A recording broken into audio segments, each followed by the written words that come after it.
Eu sou o Thiago Brant, hoje eu atuo no PagSeguro como Agile Chapter Leader e eu sou fundador de uma empresa de treinamentos, workshops só voltados a temas de agilidade, que se chama Agilers, e a gente está fundando dentro da Agilers a Agile People Brasil, que é um conteúdo criado pela Pia Maria, na Suécia, e ela autorizou a gente a traduzir e trazer tudo isso para cá. Então, esse material, inclusive, já faz parte da oferta da Agile People, tá? A forma como eles lidam com todos esses assuntos foi bem bacana, né? Quando eu fiz toda a formação no início do ano, eu me apaixonei e falei assim, tenho que trazer isso para o Brasil, porque faz todo sentido, né? A forma como é ensinado. Recentemente eu fiz esse aí em cima, que é o Raise Motivation Profile, ele é bem bacana, né? Quem já estudou Management 3.0, já fez o Moving Motivators, o RMP é a base do Moving Motivators. Então, eu gosto dele porque ele é um modelo que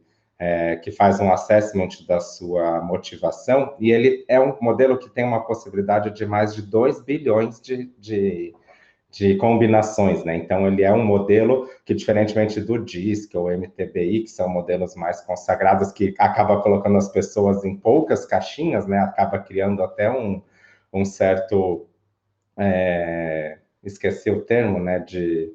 Nossa, aquele termo que o Jung fala, um estereótipo, né? Você fica estereotipado. O Raise Motivation Profile é legal porque ele reconhece, né, que somos todos indivíduos únicos. Então, é muito legal trabalhar com esse modelo. E o Agile People, ele é um modelo que é focado, né, nas pessoas, por isso que tem esse nome, é a pessoa como o centro aí da agilidade, e a gente sempre olha o conteúdo dentro de 3 perspectivas, né? De todos nós, como organização, como companhia, que foi a esfera da qual eu falei hoje de manhã, na trilha de transformação digital. Tem a parte da gente como um time, ou dentro do time, que é o foco desse tema que eu estou trazendo agora, e tem a parte mais individual do eu e você, né? Que é mais ali o desenvolvimento do indivíduo propriamente dito. Então, esse tema agora, que eu trouxe aqui para diversidade e acessibilidade, ele está nessa esfera do meio, que é a esfera do time. E é interessante ver.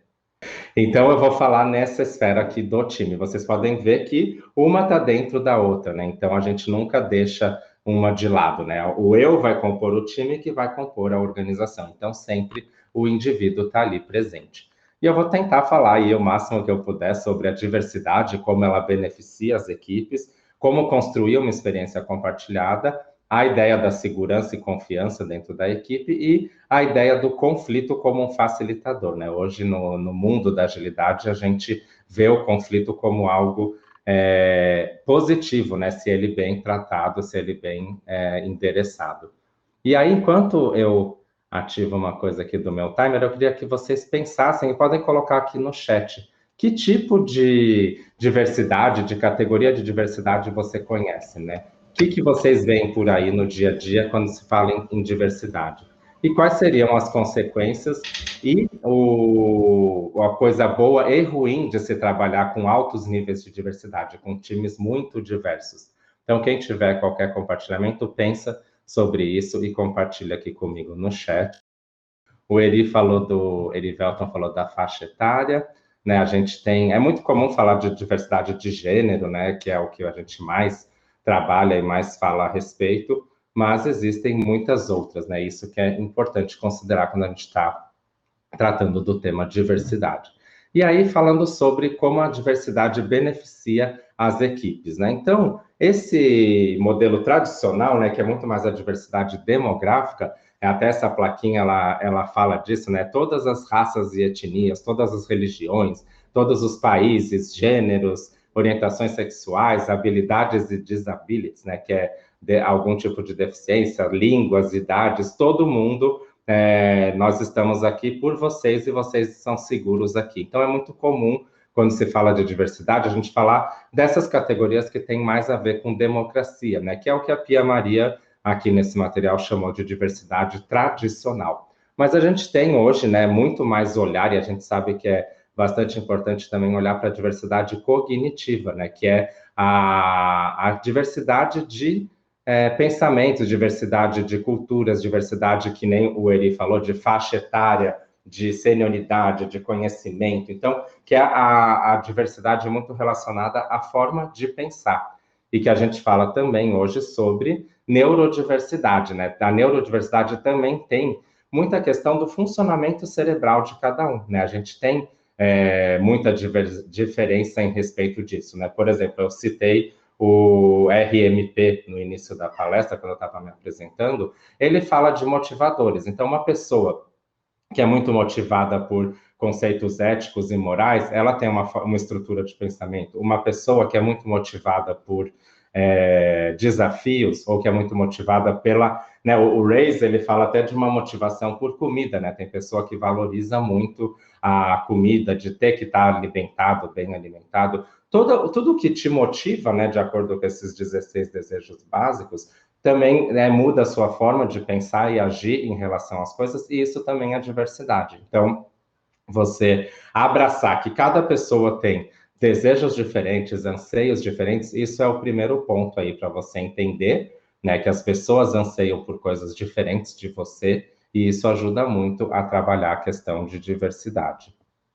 E aí, a ideia dentro do mundo aí da diversidade é a gente conseguir construir uma experiência compartilhada. Então, é a gente ter grupos, equipes que trabalham juntos, que têm propósitos comuns, que têm identidade comum e que possa junto ter uma experiência compartilhada. Hoje, na palestra de manhã, na transformação digital, eu falei sobre algumas formas de lidar com a mudança, como um conceito de buddy system ou de boundary spanning, né, que é uma forma de você trafegar pela empresa, né, e saindo das fronteiras tradicionais, é uma forma de ter experiência compartilhada. Então, a gente tem que sempre trabalhar dentro dos ambientes corporativos essa ideia da experiência compartilhada, né? Como todo mundo, né, unir aí as suas paixões e os seus anseios numa coisa comum, né? Como ligar tantas pessoas diversas.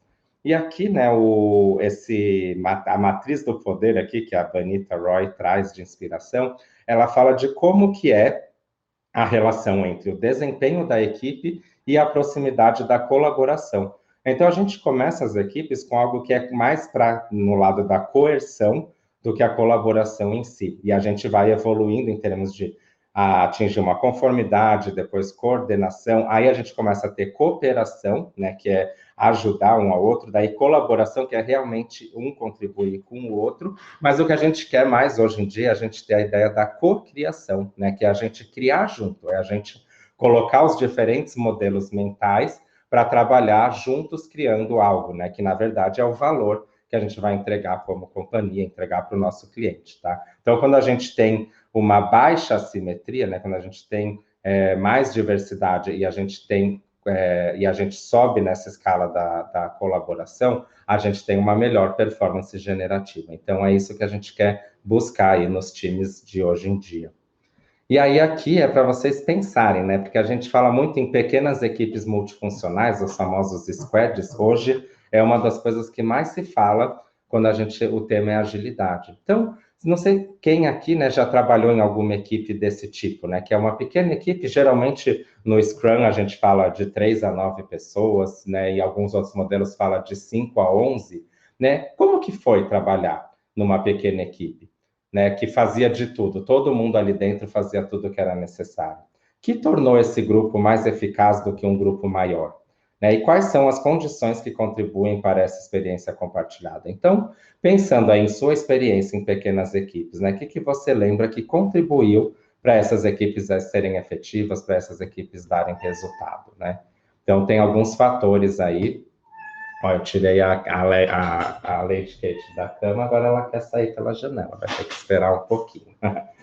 Então, a gente tem algumas vantagens de trabalhar em pequenas equipes, né? A colaboração é muito melhorada quando a gente tem pequenos grupos. Mas para que aconteça, né, para que a gente tenha uma equipe pequena, multidisciplinar e com alto índice de diversidade, a gente precisa trabalhar dois conceitos que também são essenciais na agilidade no mundo de hoje, né? Na verdade, o grande conceito é a confiança, né? A gente precisa ter um senso de confiança dentro da equipe, mas para isso a gente também precisa gerar segurança, né? Então, são duas coisas que andam juntos. E quando eu falo sobre segurança psicológica, É aquele time que consegue falar assim: nós não temos medos de sermos nós mesmos, cometermos erros, né, equívocos, mistakes, fazer perguntas, assumir riscos, levantar problemas, né? Tipo, isso não tá certo, isso não tá legal, e entrar em desacordo, né? Discordar de alguma coisa. Então, quando a gente fala que essa equipe tem um bom nível de segurança psicológica, é aquela equipe onde as pessoas têm esse sentimento. Eu posso ser eu mesmo, eu posso cometer erros, eu posso questionar e fazer perguntas, eu posso assumir riscos, porque, né, uma vez que eu posso ocorrer erros, eu tenho como assumir riscos. Eu posso levantar um problema se existir, eu não preciso ficar tímido, escondendo ou com medo de retaliação, e eu posso discordar caso eu veja alguma coisa que não faz sentido dentro daquilo que eu penso. Então, ambientes psicologicamente seguros é o que oferece todas essas características para a gente. E aí, isso aqui é uma coisa... Deixa eu só liberar ela aqui, senão ela vai ficar toda... Você quer sair? Ó? É que eu não posso abrir a janela, e daí eu atrapalho toda a transmissão. Opa! Prontinho, uma pequena pausa para liberar a Lady Kate. Então, isso aqui é o que acontece quando a gente está nos ambientes que são menos favorecidos para essa questão da segurança psicológica, né? Por exemplo, quando alguém já chega falando tudo, né? Isso é assim, isso é assado, é desse jeito, né? Ele dá uma direção de como que são as coisas. Em geral, a equipe, as pessoas vão pensar, né? Putz, eu tenho até uma pergunta, mas talvez ele vai pensar que eu sou estúpida, que eu não sei de nada, né? Então, essa ideia de um líder ou de alguém dentro da equipe que se coloca como aquele que sabe de tudo, ele acaba, né, afetando a forma como as pessoas se expressam e possam trazer ideias. Né? E acontece isso aqui também, né? A pessoa tem uma ótima ideia que resolveria o problema, mas ela fala, putz, talvez, né, eles vão achar que eu sou só uma dor ou uma dificuldade, né? Melhor eu ficar quietinho. E né, enquanto você está pensando isso, alguém pode estar lá desesperado, falando, nossa, eu espero que alguém tenha uma ideia para resolver o problema. Então, assim, as pessoas estão lá quietinhas, cheias de ideia, mas ninguém tem coragem de se expor e de falar. Né? Então, isso é o que acaba acontecendo quando o nosso ambiente não tem a tal da segurança psicológica. E aqui é um exemplo, né? O enfermeiro chega lá, o médico chega para o enfermeiro e fala, o paciente tem que tomar uma tal dose de um medicamento a cada 2 horas. E aí o enfermeiro pensa, o paciente não está respondendo bem, mas da última vez que eu falei isso, o médico falou que eu era incompetente. Então ele fica lá quietinho e não questiona o médico.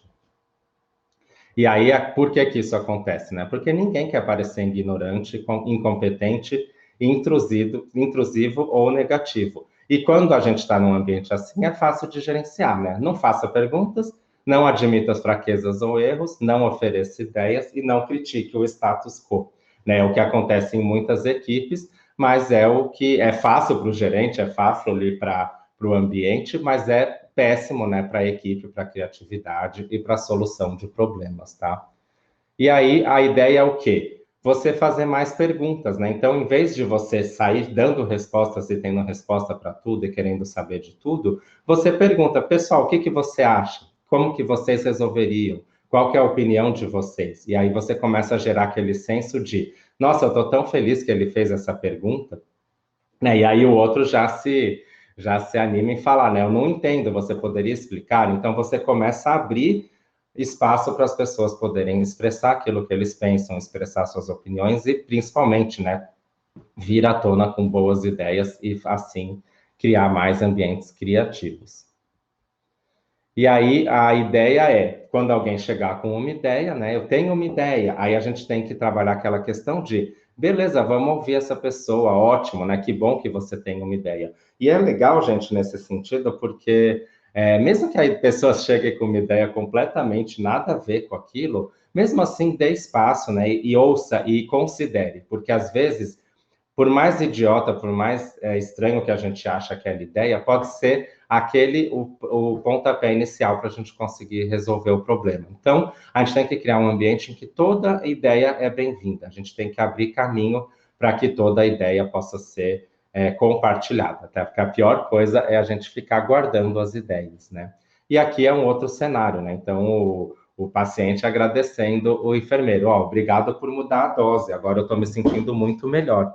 E aí ele fala, eu estou muito feliz por ter falado com o médico afinal. Então, assim, ele criou coragem, né? Ó, médico, a gente precisa mudar a dose, ele não respondeu muito bem da última vez. Então, isso cria uma forma positiva e resultado positivo. Então, a gente precisa criar ambientes onde as pessoas possam ser questionadas. E é legal que eu falei as pessoas, mas, na verdade, o grande segredo disso não são as pessoas que estão sendo questionadas, né? São as ideias, são os conceitos. Então, a gente pode questionar, né? Isso independe de você ter ou não respeito, gostar ou não da pessoa, né? Você está falando sobre ideias. É muito legal separar as duas coisas. E por que que isso é importante, né? Porque as pessoas estão procurando por aceitação, estão procurando por confiança. Então, quando a gente trabalha isso, né, a ideia de a gente vai aceitar todo mundo, é possível confiar, né, tanto você na equipe quanto a equipe em você, é o que a gente faz para começar a criar a segurança psicológica. Então, criar um ambiente de aceitação e de confiança. Isso, assim, acho que é primordial, né, para qualquer líder e para qualquer equipe, é trabalhar essa questão, tá bom? E isso está muito presente, eu gosto muito dessa imagem aqui, né? Porque a gente está muito acostumado em falar de agilidade baseado no Manifesto Ágil, né? Aquele lá de 20 anos atrás, que é super relevante, é super interessante, mas eu gosto muito desse ideia trazida pelo Modern Agile, que é do Joshua, e um sobrenome difícil de falar aqui, né? Que o Modern Agile, ele fala o quê? Torne as pessoas incríveis, né? Então, foque nas pessoas e faça-as serem incríveis, entregue valor continuamente, né? Tenha o cliente na ponta e sempre entregue valor para ele. E olha que interessante, faça da segurança um pré-requisito. Então, a gente pode arriscar, tentar o que quiser, mas a gente criou um ambiente seguro, a gente trabalhou a segurança de antemão. E experimente e aprenda rapidamente. Esse item, né? Experimentar e aprender tem que ter a segurança como pré-requisito, e é ele que vai habilitar também que as pessoas sejam incríveis, né? Então, é um círculo aí que fica girando, porque uma vez que eu posso experimentar, eu vou me tornar melhor, eu vou estar mais próximo de ser incrível. Sendo incrível, eu vou entregar valor, né? E se eu tenho segurança, eu consigo testar uma nova coisa, e assim a gente vai ter esse ciclo de aprendizagem, né? De manhã eu falei muito com o pessoal na palestra da transformação digital sobre essa ideia da experimentação, de você, né, conseguir fazer testes e uma organização que aprende. E aí tem um estudo do Google, né, quem puder um dia ler, chama Projeto Aristóteles, né, é um projeto que foi feito como uma tese de doutorado, né, então é um estudo mesmo, e eles foram tentar descobrir o que faz uma equipe ter sucesso, né. Então, o Google fez uma pesquisa muito extensa sobre isso, e ele descobriu que o primeiro ponto, né, a base de tudo para você ter uma equipe de sucesso é a segurança psicológica, né, os membros do time se sentem seguros para tomar riscos e ser vulneráveis na frente um dos outros. Então, é muito importante a gente trabalhar. Isso é o pré-requisito para um time de sucesso. E aí tem os outros itens, né? Que é um depender do outro, né? Porque só faz sentido um time quando eles têm dependências, quando tem estrutura e clareza, significado e impacto. Todas coisas muito importantes que a gente busca hoje em dia, mas tudo começa ali na segurança psicológica. E o que é segurança psicológica, então, né? Tem umas definições aqui que eu acho bem bacana, além daquilo que eu falei no início, né? Que é um clima de equipe caracterizado pela confiança interpessoal e respeito mútuo, no qual as pessoas se sentem confortáveis sendo elas mesmas. Então, de novo, aquela ideia da gente se sentir que nós somos nós mesmos, né? Isso é muito importante, a gente poder ser nós mesmos. E tem aqui um que é um pouco maior, mas vale a pena, né? Que é assim, a segurança psicológica se refere à percepção de um indivíduo sobre as consequências de assumir um risco interpessoal ou a crença de que uma equipe está segura para assumir riscos sem parecer ignorante, incompetente, negativo ou perturbador. Em uma equipe que tem alta segurança psicológica, os companheiros se sentem seguros para assumir riscos perto de seus membros. Eles se sentem confiantes de que ninguém na equipe vai embaraçar ou punir ninguém por admitir um erro, fazer uma pergunta ou oferecer uma nova ideia. Então, isso que é o que caracteriza um ambiente psicologicamente seguro. Né? E o que é uma equipe de alto desempenho? Né? Uma pessoa poder... Hoje foi engraçado, né? A Jéssica, que se apresentou logo depois de mim na trilha de transformação digital, ela falou bem isso. Gente, eu estou um pouco ansiosa, ela falou que estava... Não, ela estava com a pressão baixa, então ela já avisou. Eu me sinto um pouco triste hoje, só para você saber.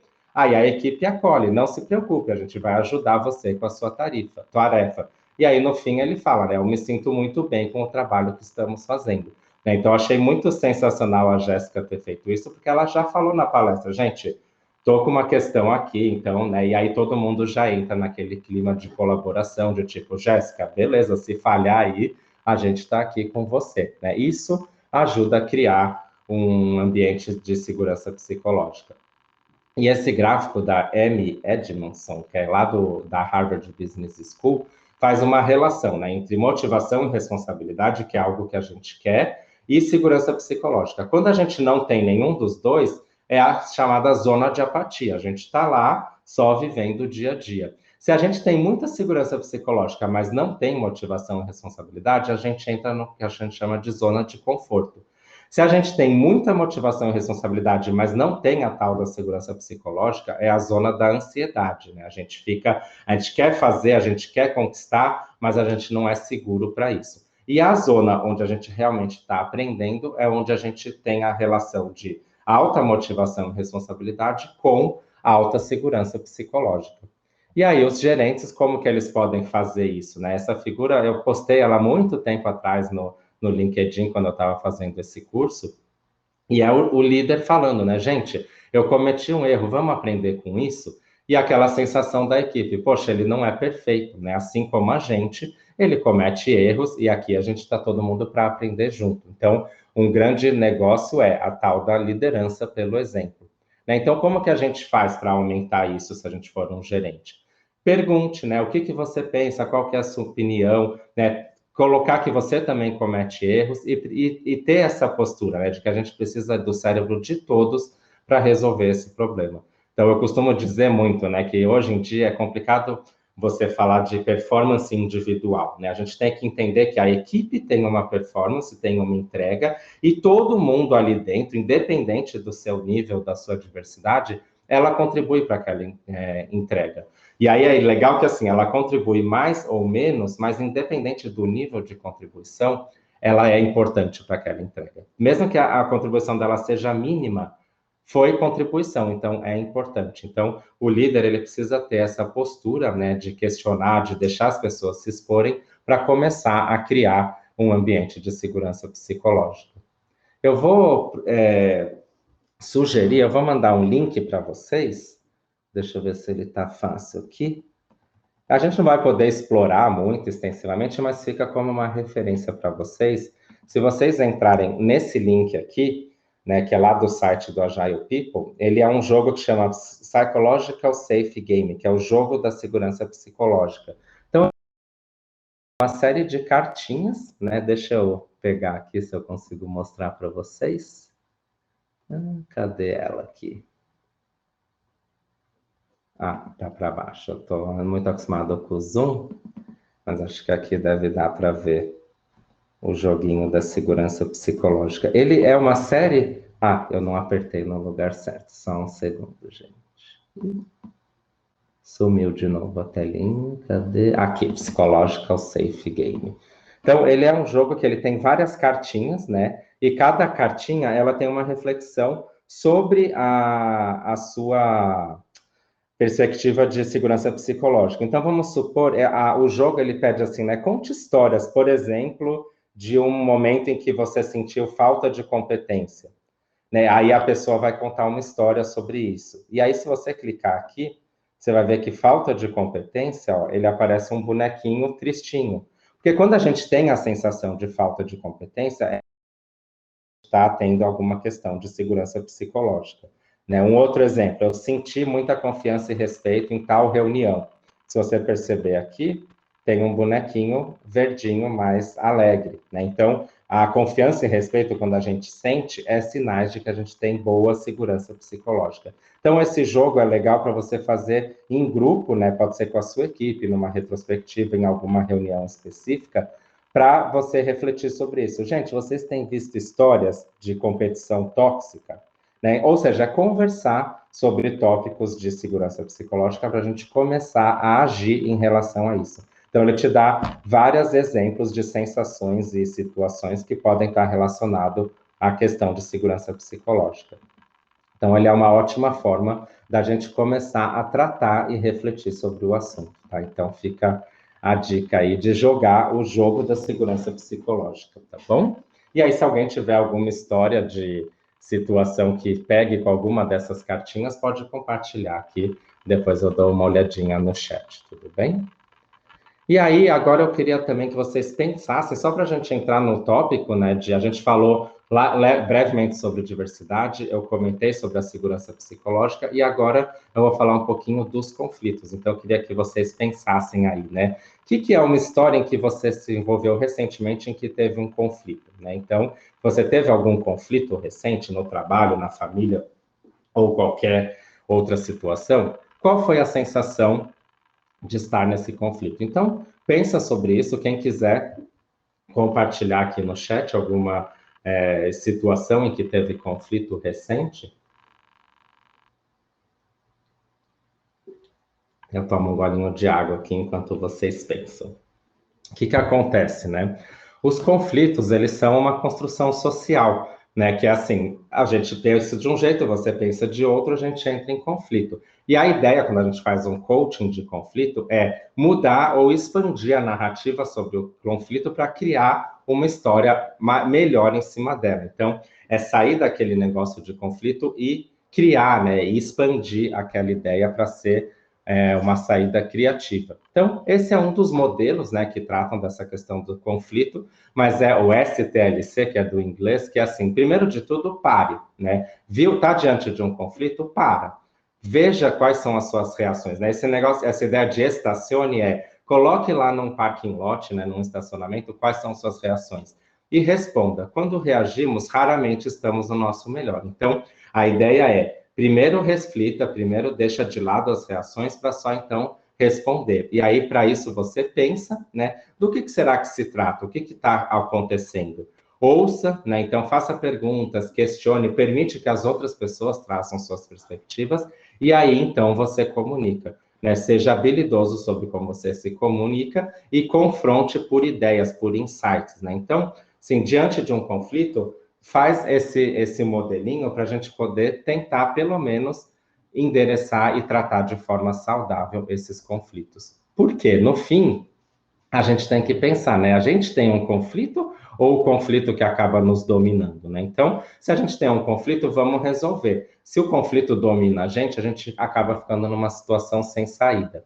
Né? Então, a gente tem que tomar cuidado com o conflito, porque, né, o Frederick, ele traz um modelo que ele fala que os conflitos, eles escalam, né? Geralmente, a gente começa lá num ganha-ganha, a coisa está super amena, mas se a gente não toma conta, ou se a gente deixa isso sair do controle, a gente pode chegar até num momento de um conflito destrutivo, né? Então, a gente precisa olhar e cuidar dos conflitos para evitar que eles chegam nessa zona vermelha aqui, que é onde está o perde-perde, né? A gente chega num nível de conflito que ninguém sai ganhando desse trabalho, né? E aí, para isso, né, gente, foi difícil montar isso, porque tem muitas técnicas, ferramentas e formas de lidar com o conflito, né? Eu trouxe alguns nomes aqui, né? Tudo isso, ele tem técnicas, né? Eu não vou falar todas elas, porque o tempo é limitado, mas quando a gente está nos workshops, a gente passa por tudo isso. Então, tem 3 conversas, triângulo ABC, fazer a parte de inteligência emocional, empatia,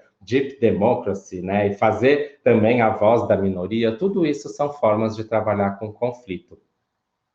Acho que, Décio, talvez aqui, ó, né? Tem que ter aquele modelo STLC, é legal, né? Primeiro para tudo, né, gente? Vamos respirar e pense bem. E aí você pode usar esse modelo das diferentes perspectivas. Isso é um exercício tanto seu, né, quando você mesmo, quando você se vê diante de um conflito, mas você pode usar facilitando para as outras pessoas. Então, qual que é a ideia? Pensa, primeiro, você, como que você está em relação a esse conflito, né? Então, pensa, o que que você sente, o que que você está tendo aí dentro, né? Terminou essa reflexão, pensa numa perspectiva de outra pessoa, né? Outra pessoa que está olhando esse conflito, o que que será que ela pensa? Como será que ela vê e sente isso? E aí, por fim, na verdade, essa outra pessoa é a outra pessoa do conflito. E no fim você pensa, e uma terceira pessoa que estiver só assistindo isso, o que que ela pensaria? O que que ela se sentiria, né? E aqui que tá, Décio, como que você pode fazer se você tiver, tá vendo? E se um amigo estivesse tendo esse problema? Então, se faz essa pergunta, né? Eu estou num conflito. E se um amigo tivesse com o mesmo conflito? O que você perguntaria para esse seu amigo? E o que que você aconselharia o seu amigo, né? Então, coloca o seu conflito como se ele fosse de um terceiro e tenta analisar, né? Que dicas, que insights eu daria para essa pessoa? Né? Então, a ideia das diferentes perspectivas é você olhar que, quando a gente fica muito preso à nossa opinião no conflito, é muito difícil sair dele. Né? Então, é legal a gente olhar para outras perspectivas. E aí, lembrando o quê? Que a conflito hoje a gente vê como uma necessidade para poder criar responsabilidade e engajamento. Então, a gente não pode simplesmente evitar e sair fora dos conflitos, a gente tem que trabalhar com eles. Então, tem um conceito que é o conflict contínuo, né, que é o contínuo do conflito, que é assim, a gente tem uma harmonia artificial, que é quando parece que não tem conflito nenhum, mas na verdade tem um monte de coisa ali escondida, e a gente tem o ataque destrutivo, que é quando o conflito já virou super exposto. A nossa ideia é tentar entrar numa zona ótima, onde existe o conflito, mas a gente faz proveito dele. Então, a gente tem que estar ali nesse meinho, né, na zona do conflito saudável, tá? E aí, para fazer isso, a gente tem que ter algumas coisas, né? Conflitos quentes e frios, é isso que eu falei. Às vezes, o conflito está ali só frio, né? Só sem estar aparente, mas ele está presente. Ou já está aparecendo, já está quente. A gente precisa entender aquela ideia do escalonamento, né? Será que já está crescendo? Será que já está indo para outro patamar? Aí a gente tem que encontrar o quê? Dentro desse conflito, aonde está nosso objetivo comum, né? Como que a gente, o que que a gente quer junto resolver? Né? Porque se cada um quer ir para um lado, é difícil resolver o conflito. Então, a gente tem que encontrar qual que é o ponto em comum. E aí, a gente pode fazer o exercício da perspectiva, né? Então, pensar nesse conflito em primeira, segunda e terceira perspectiva, e aí isso faz a gente aumentar a consciência das necessidades uns dos outros, e para isso existem outras técnicas também, que esse Indian Talking Stick eu não conheço, mas é tipo um bastão de conversa, né? Que cada um tem seu momento. O Raise Motivation Profile, que eu expliquei logo no início, é uma ferramenta ótima para trabalhar essa ideia de entender que a necessidade do outro é diferente da sua. E a comunicação não violenta também é muito incrível. Na verdade, a comunicação não violenta, o objetivo dela é exatamente tirar o conflito da comunicação. Então, é uma ferramenta ótima. E é claro, gente, você tem que saber também o momento em que você precisa de uma ajuda externa, de uma ajuda profissional. Então, tem uma hora que talvez seja melhor levantar a mão, tá? Mas, assim, olhe para os conflitos e enfrente eles, porque é só assim que a gente consegue realmente criar ambientes que possam crescer, que possam evoluir e ter criatividade. Tudo bem? E aí, para a gente concluir aí, eu convido só vocês a pensarem, né? A partir dessa ideia aqui sobre conflito, sobre tudo que eu coloquei, né? Segurança psicológica, sobre a questão da diversidade, o que que vocês poderiam começar a fazer, ou parar de fazer, ou alguma coisa que vocês já fazem que está legal, que vocês poderiam continuar fazendo. Então, aproveita aí esses segundinhos finais aí para colocar aqui no chat, né? O que que daria para começar, né? Fazer mais perguntas, deixar mais as pessoas falarem, abaixar menos a opinião própria, olhar de outras perspectivas, o que que vocês poderiam começar, parar ou continuar fazendo. Então, reflitam sobre isso e compartilhem. E para fechar, eu só vou deixar aqui um convite, né? Porque, como eu falei, a gente está lançando a Agile People aqui no Brasil e a gente está com uma iniciativa de toda semana a gente promover um encontro na hora do almoço para tratar algum assunto. Então, a ideia é trazer uma teoria, falar alguma técnica, alguma facilitação, alguma dinâmica para aprender junto, tá? De forma descontraída. Então, provavelmente toda sexta a gente deve fazer esse encontro na hora do almoço, já vai começar essa semana mesmo. E aqui tem um link, né, esse QR Code é um grupo no WhatsApp onde a gente vai divulgar, né, o link da sala, as informações, o calendário de temas. Então acessem lá, né, para ficar antenado aí com o que está rolando e a gente vai avisar todo mundo aí sobre esses almoços, tá bom? E era isso, acho que eu consegui, arrisca aí terminar nos 35 minutos.